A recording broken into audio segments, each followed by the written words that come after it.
Mr. Russell Smoldon, please.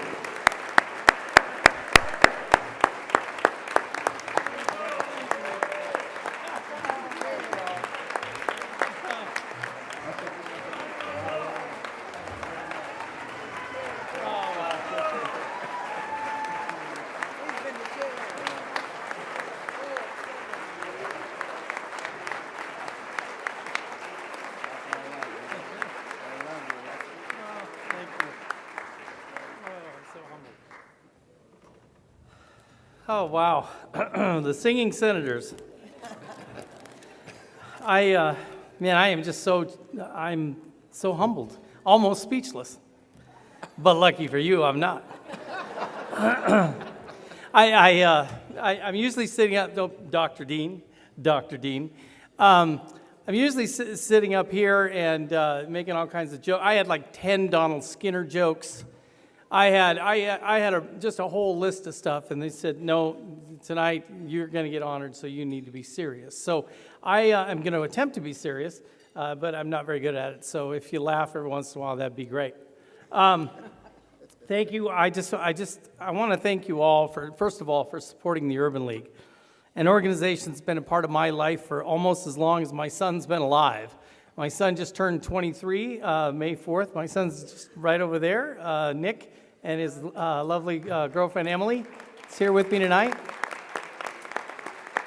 And so I'm very thankful that they're here. I also wanted to give special thanks to my beautiful wife, who's just absolutely wonderful, who says that every successful man can attribute their success to a 6-inch stiletto in their back from the appropriate woman, and that's my beautiful wife, Elle. I love her very much. I want to thank George and Eula Dean. I want to thank my fellow board members, a terrific group of people who care very, very deeply about the communities that we serve. And I want to give a special thanks to the Urban League staff. Staff does an outstanding job in representing this organization. I love them all very, very much.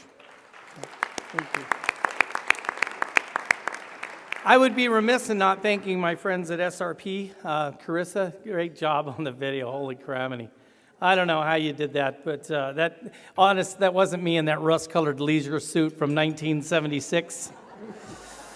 I rocked that style back then. I don't know if you saw the fro, too. That was, my mom owned a beauty shop, so I was pretty hip and happening even then,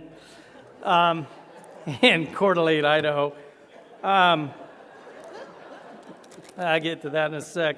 But I want to thank SRP. Without SRP, the management all these years, Jack Feaster and Carol Perkins and Dick Silverman, I couldn't have had the opportunities that I had to be involved with this great organization. And I just really want to thank SRP, Mark Bonsall, the new general manager, and everybody from SRP for all the great years. This is usually where I'd take a dart at APS, but I won't do that because I love them too. You know, I have my own company now, so I'm looking for work. So I'm going to be nice to everybody.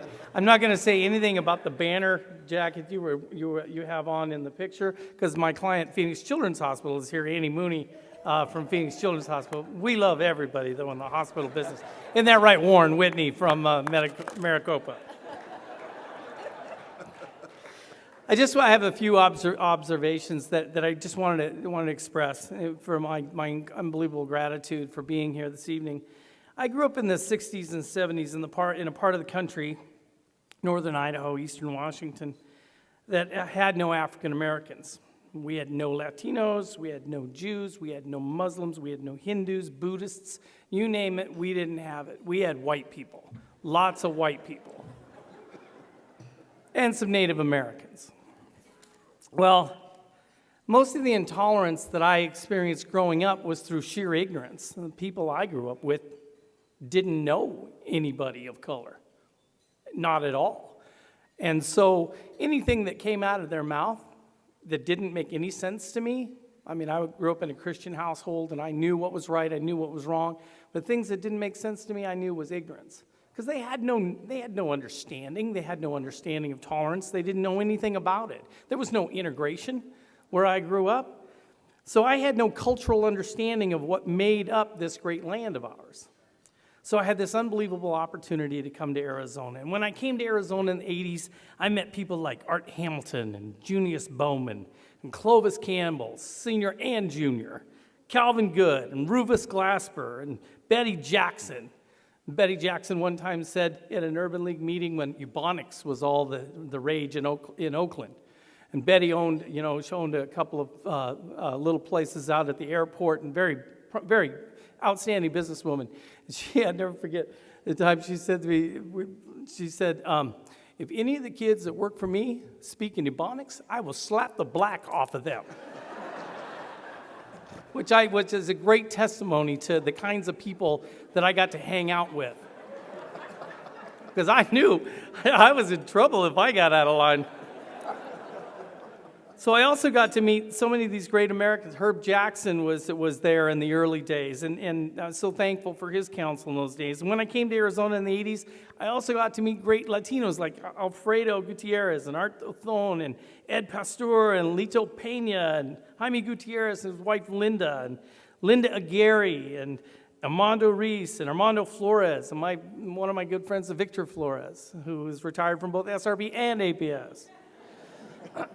And then I got to work for guys named Rappaport and Silverman. Not Catholics from North Idaho, I can tell you that. Got to go to a Seder. Who knew? So I wanted to immerse myself in the rich culture that was Arizona. And I wanted to get involved in an organization I knew nothing about, but I wanted to make a difference in that organization. And I came to an Urban League dinner in 1988, and my friend Art Othon, who was with APS at the time, I asked him about the Urban League, and he said, that's a great outfit, great organization, and they do some really cool things in the community. And so I volunteered to be on the board. 22 years later, I'm still here. So I'm a student of history. And I've studied the history of this land and the sacrifices of all our cultures to create the opportunity for equality. Are we all equal? No. Should we be equal? Absolutely. Yesterday, I was so grateful. I flew back from Washington, D.C. today, and I got to go to the World War II Memorial, and got to greet 30 veterans from World War II, ages ranging from 83 to 101. And they were all veterans of these unbelievable battles. And there was Native Americans, African Americans, Latinos, there were, people, a lot of them lived in Sun City, by the way. I didn't know if you knew that, but there's a big crowd out there in Sun City. Anyway, it was unbelievable because they're real American heroes, and they represent everything we fight for today at the Urban League. Whether it's in our employment programs, our education programs, Head Start, crossing the digital divide, housing, or as a navigator for Affordable Health Care Act, we fight for all to have opportunity. We fight for all to have education. We fight for all to have justice. And above all, we fight for equality. For if all men are equal, all men are free.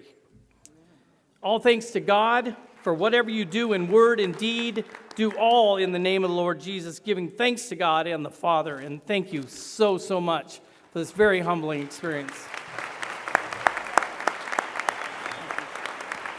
Thank you. Love you. Thank you.